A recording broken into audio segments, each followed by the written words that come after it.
Quick question. How do I get through to someone who does not want to listen to me? Pick a subject, any subject, and chances are there's a heated debate around it, whether we're talking about bodily autonomy, vaccines, drag shows, or the shape of the fucking earth. And while controversy is nothing new, we now exist on social platforms that literally profit from getting us riled up in our beliefs and against other people who disagree with us. This isn't just problematic in a societal sense, what with it, fueling violence across the globe. It also makes things difficult in interpersonal relationships where we don't see eye to eye. A lot of us have lost relationships with friends and other loved ones because we can't seem to find common ground.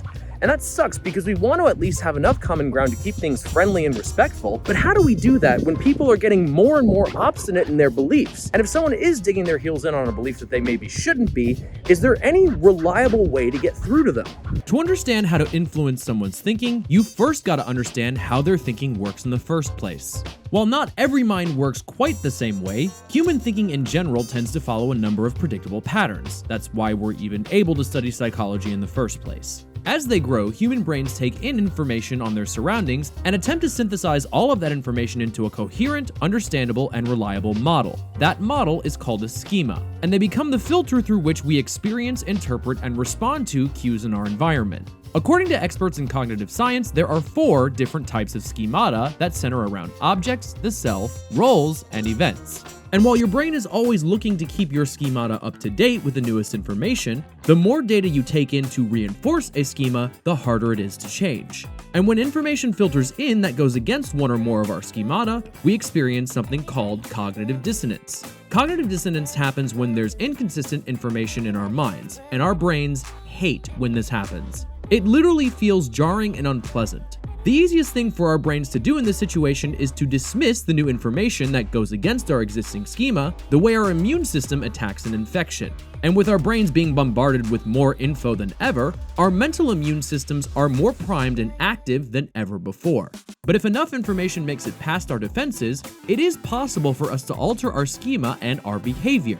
In fact, when you were a child, this happened all the time. So if we know it's possible to change someone's mind, what's the most reliable way to go about doing that?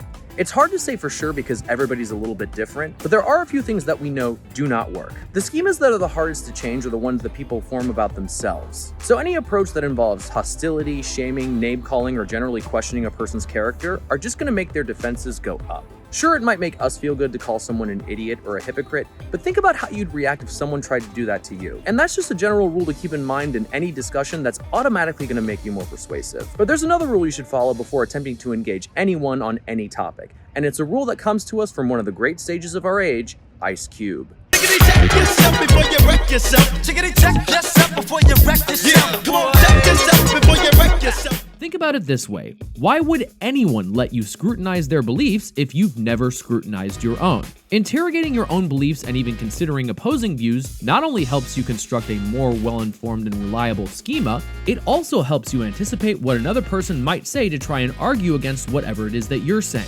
And if you're really good at examining your beliefs, you'll notice that virtually none of them are based entirely on logic and evidence. A schema doesn't just shape what we know, it shapes what we believe. And beliefs are driven by emotion, not logic.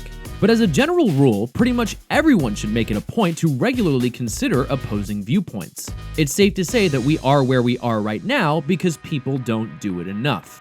Once you've sufficiently gotten to know this person and their beliefs, you can attempt to guide them in a journey of self-persuasion.